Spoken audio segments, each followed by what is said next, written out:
ফের দিলীপের মুখে দাদাগিরি মন্তব্য করলেন তিনি। দাদাগিরি এখনো শুরু করেনি, ওরা ঠুকঠাক করছে, ওরা কামারের ঘা দেখেনি, সিধে হয়ে যাবে। আবারও বিস্ফোরক মন্তব্য দিলীপ ঘোষের। এর আগেও দাদাগিরি মন্তব্য করেছিলেন তিনি, যেখানেই যাবেন তিনি সেখানেই দাদাগিরি শুরু করবেন, এবং আবারও সেই মন্তব্য দিলীপ ঘোষের। কি মন্তব্য করেছেন তিনি, শুনুন।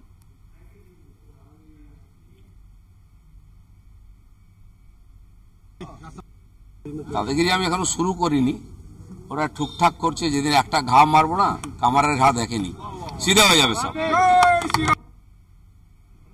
আপনারা শুনলেন দিলীপ ঘোষের মন্তব্য। এর আগেও ভোট প্রচারে গিয়ে তিনি মন্তব্য করেছেন দিলীপ ঘোষ, আমি যেখানেই যাব সেখানেই দাদাগিরি দেখাবো। তো আবারও দাদাগিরি মন্তব্য দিলীপের মুখে, ওরা কামারের ঘা দেখেনি, ঠুকঠাক দেখেছে, সিধে হয়ে যাবে তারা, এমনটাই মন্তব্য করলেন দিলীপ ঘোষ। ভোট প্রচারে গিয়ে আবারও বিস্ফোরক মন্তব্য দিলীপ ঘোষের গলায়।